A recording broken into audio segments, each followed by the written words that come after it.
Hello, welcome to B2B Revenue Leaders. I'm your host, Dustin. As always, this podcast is brought to you by Testimonial Hero. So brands are less trusted than ever. Buyers are surrounded by this constant onslaught of content and advertising, and marketers feel like they have to keep up and keep pushing out content. What Testimonial Hero does is they help brands activate their customer stories in both written and video format to stand above the noise and avoid that content trap. Learn more at testimonialhero.com.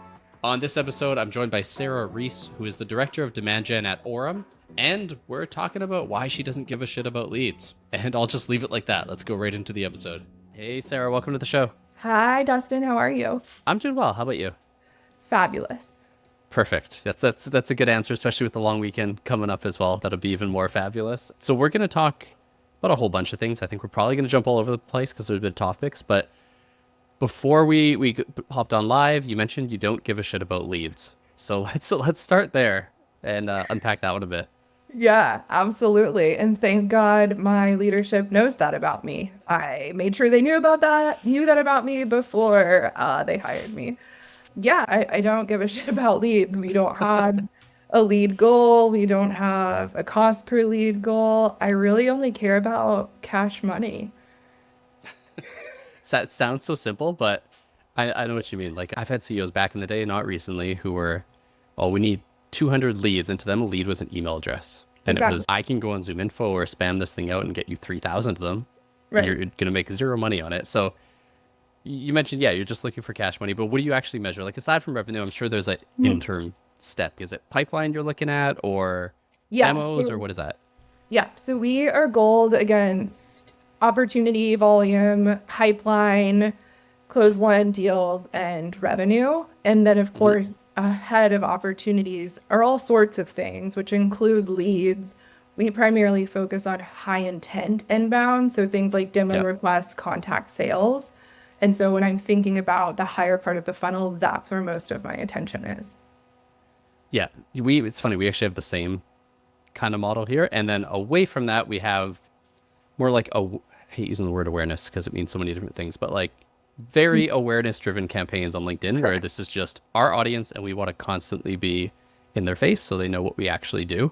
Yes. And I can't yet measure those on the demo side. Right. So do you break it up in a similar way or run those campaigns, or is it strictly just drive demos? No, we don't really do much to drive demos. It feels like a happy accident sometimes because we do some pretty unhinged brand type of content. So yeah, our marketing campaigns tend to look much more like brand awareness or demand creation, as we like to say when we're justifying podcast ads to finance teams. And then those obviously translate to an increase in demand. The modern buyer likes to type things into their search bar, which leads to increased website traffic. And then we optimize the website, so that leads to increased demo requests. And it's kind of cool.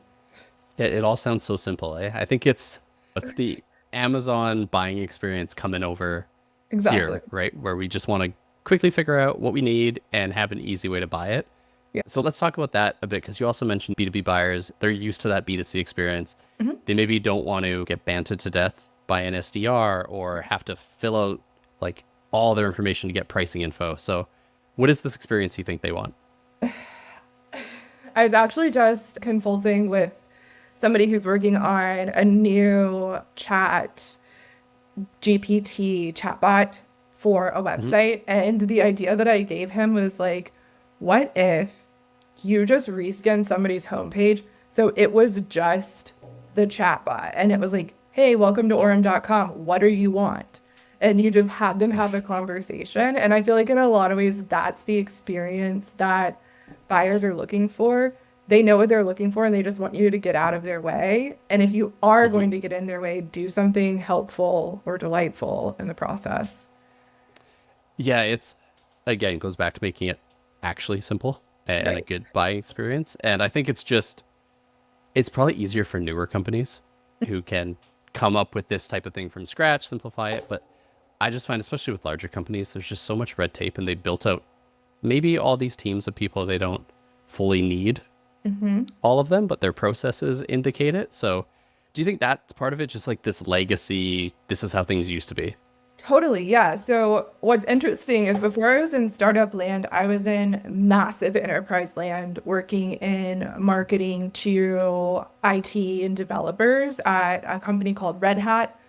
Red Hmm. Hat was acquired by IBM for a cool $34 billion in 2019. And so we went Yeah. from a 16,000 person company to a 300,000 person company.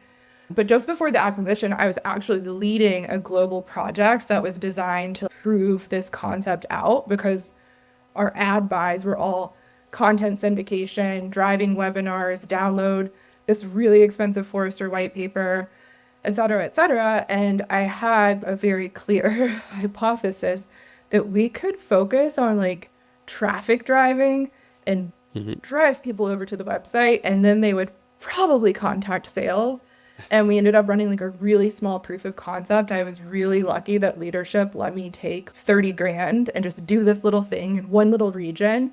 And the data was very compelling. So then I expanded Hmm. it to another region and then another region, and then eventually started expanding it to our super geos, North America, APAC, EMEA, LATAM, and totally changed how they did their demand generation, at least in the digital side of things. So it is possible, but it Hmm. took years for that to happen. Yeah, and I imagine part of it is just they need to make the math actually math, right? Like they're Yes. used to, we are paying $42 a lead for content syndication, and then Yes. it's that comparison point of now you're paying 500, but your cost per opportunity is a third. So Right. was it partly that argument and mapping that out, or what was the Oh, yeah. hesitation there? Oh, yeah. The math has to math. One of the things that we immediately implemented. So, like, I started this process in like the micro space of just the LinkedIn ad buys. And I was like, okay, Hmm. we're doing these lead gen form ads driving to our webinar. What if instead of doing that, we ran some higher funnel awareness ads and then we retargeted that audience with our webinar? Hmm. Is the blended cost per lead of those two buckets of dollars cheaper than just the straight up webinar campaign? And it turns out it was. And so Yeah. that's what got people thinking like, there's something to awareness. There's something to Hmm. retargeting. And then it just spiraled from there. Yeah, it's funny because you go back in time before that most recent 15 years where that is what marketing was. Like it Hmm. was influence and persuasion, and you just put out content to the right audience. And then the internet and marketers ruined it. Like we ruined most Yes. things where then it was numbers in a spreadsheet. Right. What do I get at the end? So I feel Yeah. like now we're hopefully finally coming back to that mix where the fundamentals plus the technology actually works. God, I hope so. I started my career in integrated media planning and buying. So I did Yeah. everything: national and local TV, national and local radio, national and local print, and just like this casual thing that was called the internet, which included search and so much display advertising and a little thing of like the Twitters or something. And so that's just always been in my roots because even when I was Hmm. working with these B2C clients, some of them had these very weird esoteric goals. I worked for a freight rail brand, a huge brand. We spent 20 million plus dollars a year on their advertising, and their entire goal was to make it so that people in cities where they had major legislation, like in Congress or whatever, would Hmm. vote in favor of freight rail. And so we were doing all these just not freight rail advertising campaigns designed to raise awareness and positive affinity, and then spending hundreds of thousands of dollars on Millward Brown surveys to make sure it actually worked. But it Hmm. did work. And so that's where some of these like fundamentals of B2C tactics do work for like non-buying behavior really been driven home for me. Yeah, the B2C comparison is interesting because there's two parts of that. Like there's the one you mentioned where it's think like a Super Bowl ad, or that's like way over the top, but you know what I Yeah. mean, where it is a pure awareness play. But then B2C also has the I saw a pair of shoes once online and it followed me around for 6 months until I click Right. buy, and they Right. measured that analytical side. So it's just similar to what we're doing honestly for demand generation and Mhm. demand capture, but maybe that parallel isn't that obvious for some people. It's interesting. And I think the way that where it breaks is when you start thinking about how they complete the transaction, because the way that you sell to B2B people, or like at this point, it's not even B2B people, like to a B2B buying committee, is definitely different from the way a consumer purchases things, but it's getting them into the door and having the conversation with you where we can really use a lot of B2C playbooks. Obviously not Super Bowl ads yet, but yeah. Yeah, the buying committee thing is interesting too, because like you said, it's getting the right person in the door, getting them have enough interest in your product. But you're right, it's pretty rare you're going to get, I don't know, the CFO on that first call who says, okay, cool, let me sign this thing. Yeah. Being in a company, you have it on your shirt, like you're focused on selling, being in a sales company. How do you think through combining those two, and what role does marketing play to help sales make things easier for the buyer? Yeah, great question. So it is a wonder that Orum hired me because I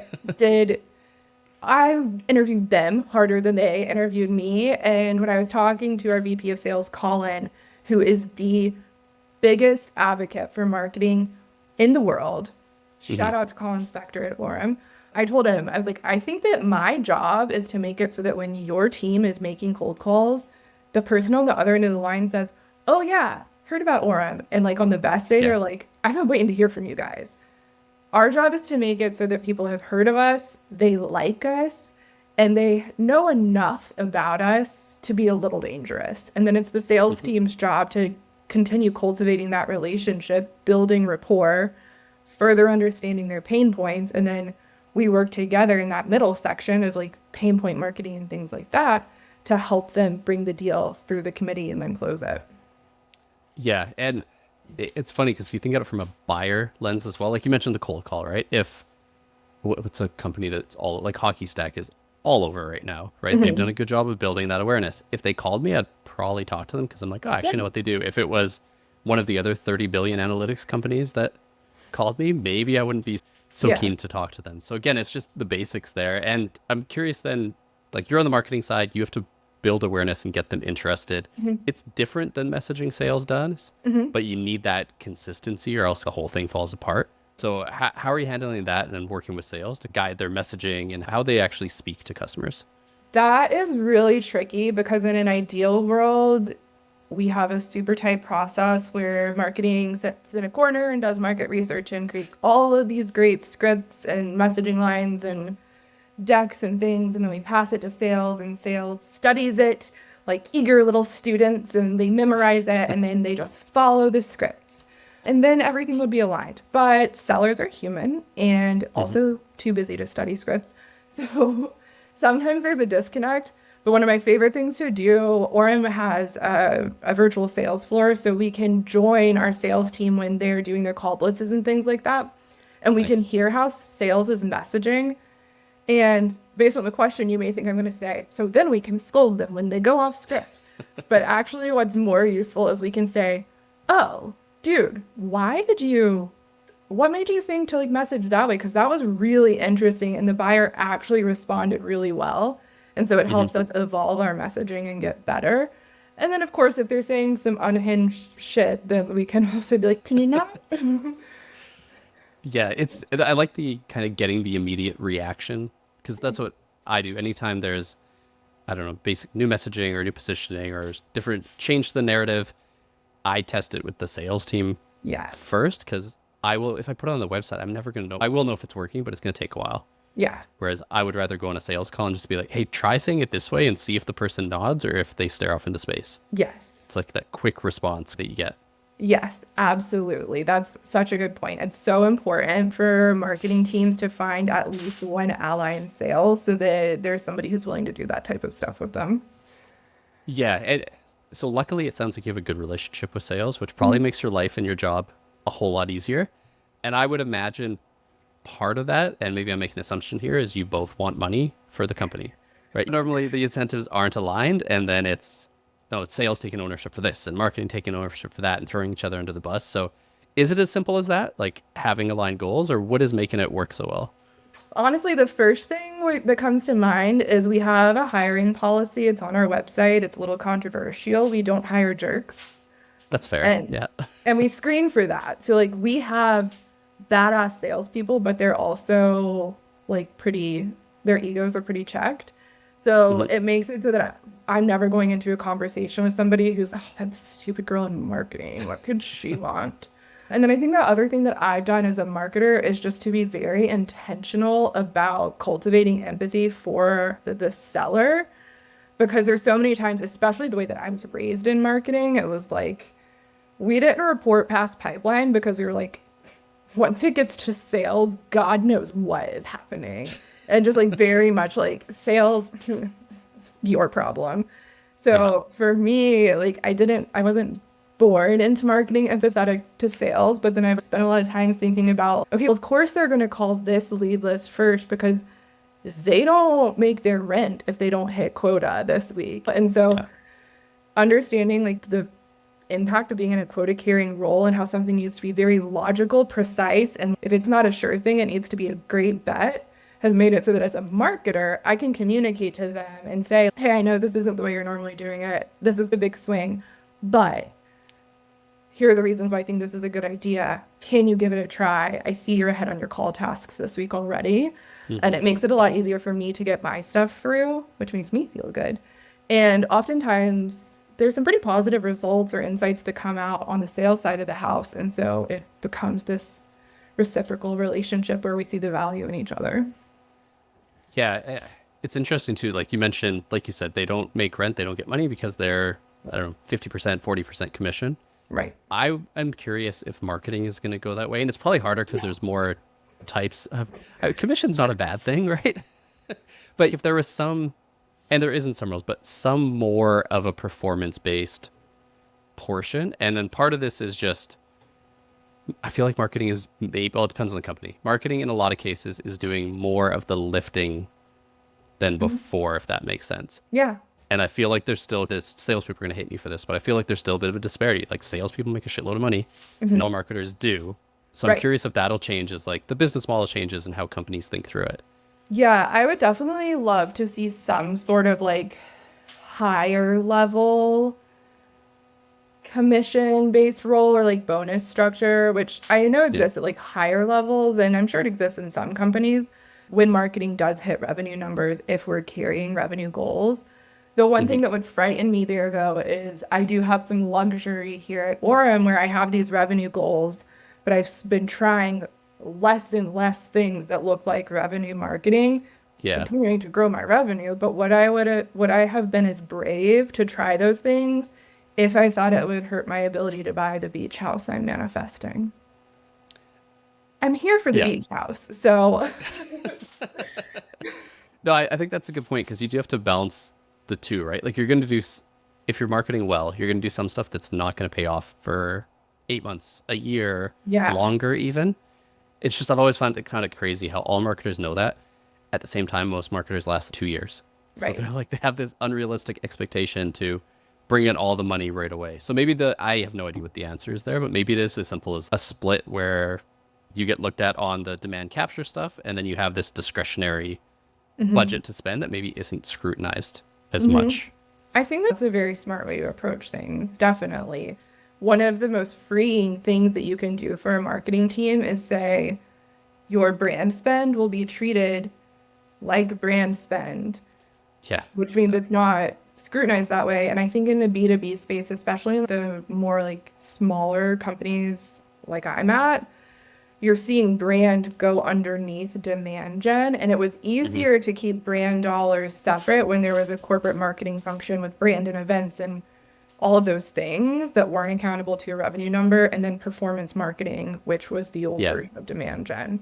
Now that it's blended, they're still counting those brand dollars to the performance marketing thing in a lot of ways. Yeah, which it's a shame too, because then that can lead to those dollars being cut, and then you end up in the situation where like all you have is Google ads, and you live and die by them, and then Google changes one thing, and you're screwed. Yeah, and so it's definitely a race to the bottom. There's a finite pool of demand unless somebody's out there creating it. Yeah, and if they're creating it, it's going to be easier for them to capture it. So exactly. Yeah, it's a bit of a circular argument, but yeah, absolutely. Yeah. So we poked around we talked about your shirt, but maybe, do you want to explain that? Because we didn't get to dive into that. What is your focus and what are y'all doing over there? Yeah, so Orum is a live conversation platform, which is a very fancy way of saying a kick-ass dialer with a ton of other functionalities like a virtual sales floor, analytics, call coaching, a ton of different things that help sellers turn their pipeline up a notch on top of everything else they're doing with email and social. And so I'm over here on the demand gen side of the house doing all the things, everything that's not nailed down, performance marketing, event marketing, brand marketing. I now have an inbound SDR underneath me in a very experimental role, trying to find even more wild ways to sell that don't feel like selling, which has been really fun. And yeah, we're in like year 6 of doing this, which is pretty cool. Nice. Yeah. So although LinkedIn tends to say it sometimes, cold calling isn't dead. It's not dead. I guess it's safe to say, but yeah, it's really interesting. I like so just real quick to click on that inbound SDR, because I'm doing something similar here. I don't have a title for it yet, so I don't know if that's actually what's going to be called, but it's more like a signal-based SDR, if that makes sense. And I'm curious of that split. And I have no idea if this is going to work or it's going to fail, but I think there's the pure, like you said, like the dialer, this is our ICP, we're trying to reach them all and get in front of them, and marketing's backing it. And then there's were they researching on G2? Did they have new hires? Like pure intent-based things. So is that what you're considering for inbound, or is inbound more interactions they had on the website where they raised their hand for something other than a demo? Or it's more experimental. So for example, we're running a campaign with her right now, an outbound campaign with her, where we are not doing any email. We are like putting together this social engineering playbook, layering that with social selling, with cold calling, to see if that creates a stronger experience for the prospect and a higher prospect to meeting booked conversion rate. We're also doing some stuff with intent signaling. Anything that's not a high intent lead doesn't go to sales. Sales can cherry pick it, but they're typically fishing in other waters. So she's monitoring all of that intent activity and then coming up with different ways to work the accounts and trigger prospecting activities. And some of that is she's creating a proof of concept that we would roll out to the larger sales team to help them change the motion optimize the motion that they're already doing.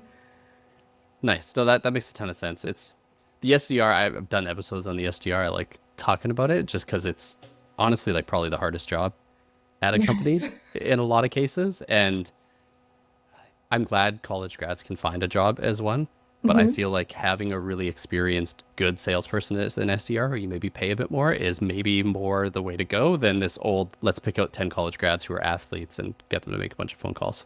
Or just encourage them to use the brains that they just developed over 4 years in college, Yeah. I started in media planning and buying straight out of college with an art and philosophy degree. And on my first day, I literally had no idea what my job was. No idea. I knew I worked at an advertising agency. I had an art degree, so maybe I would make billboards. And within 2 years, I was putting together integrated media plans for more than $20 million in ad spend. It was crazy. And my leaders just took my little college brain and made it smart. And I feel like there's no reason that our SDRs can't do this. I really think that there's an investment in sales enablement that we just totally gloss over. And that's a big mistake. Yeah. And I think part of it is viewing, I hate to say it, it's not all companies, but a lot of them view it as like this assembly line of SDR robots that they plug in, and like some of them will then be good AEs and some of them will just go away, and hopefully that model is going away. But yeah, we've covered a lot of different topics here. I know you talk about a lot of different topics on LinkedIn, different places. If people want to connect with you, learn more about you, Orum, anything at all, where should they go for that? Yeah, you can find me on LinkedIn. I am standing on a soapbox every day talking about anything from mental health to why all marketing is AB, or the SDR function and my hits and misses trying to become a sales leader. And then for Orum, we're over there at orum.com. We're also really active on LinkedIn as well. Thanks, Dustin. Thanks for listening to this episode. My key takeaway is around, providing a B2C-like experience for B2B buyers. So we're so trained to expect that, we're going to have an easy experience. Think Amazon, click a button and buy. We can't replicate that in B2B, but we add these unnecessary complications that just, make the B2B buying process a bit of a drag. So when in doubt, focus on providing a smooth and delightful buying experience. And that's about it. Sounds easy, right? Well, if you enjoyed this episode, head on over to Apple Podcasts or Spotify and leave us a review. And as always, I'll be back next Tuesday with a new episode.